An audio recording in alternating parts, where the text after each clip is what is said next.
Jadi satu ketika nih, si SpongeBob kan lagi ngecil ya di dalam kotak pos. Sambil nunggu surat ya kan. Nah, tukang posnya datang. Kaget dong dia. Suratnya pun berhamburan pula.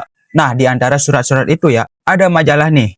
Dibacalah sama SpongeBob. Di majalah itu SpongeBob kagum dengan rumah yang dimiliki oleh orang kaya. Tapi si Patrick malah kagum sama sepatunya. Kemudian datanglah Squidward yang ternyata majalah itu punya Squidward. Di sini SpongeBob sempat nanya, bagaimana cara orang tersebut memiliki rumah yang sangat besar. Kemudian Squidward menjawab bahwa mereka memiliki usaha. SpongeBob kembali bertanya, usaha apa yang dimiliki orang tersebut? Kemudian Squidward kembali menjawab bahwa dia tidak tahu, dan kalaupun sudah tahu, pasti dia lakukan dan keluar dari Krusty Krab. SpongeBob di sini langsung kepikiran buat usaha nih. Setelah dipikir-pikir, jadinya mau usaha jualan coklat. Langsung aja jualan ceritanya. Diketoklah pintu pelanggan pertama, tetapi orangnya malah teriak-teriak gak jelas. Lanjut ke pelanggan kedua, dia ternyata tidak minat dengan coklat yang dijual oleh SpongeBob dan malah menawarkan tas. Dan tentu saja di sini SpongeBob tergoda dan membeli tas tersebut, sehingga orang itu mendapatkan uang yang banyak. SpongeBob lanjut ke rumah selanjutnya dengan menggunakan tas barunya.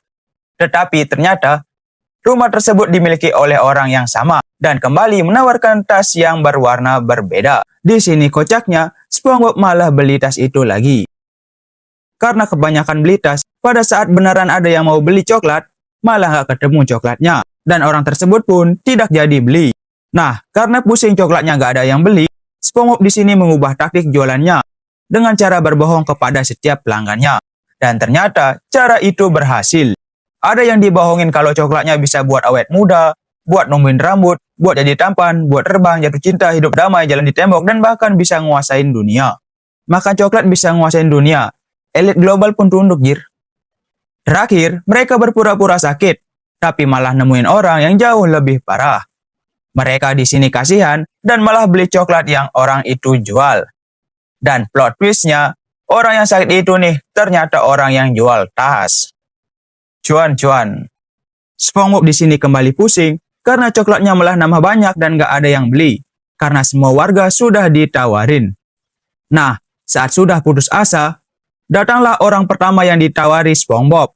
Kembali sambil teriak-teriak yang membuat SpongeBob ketakutan. Malah ternyata dia mau beli semua coklatnya SpongeBob. Auto kaya lah si SpongeBob ini. Saat uangnya udah banyak, SpongeBob pun bingung untuk ngabisinnya. Akhirnya dia malah menyewa satu restoran dan kencan sama tulang belulang.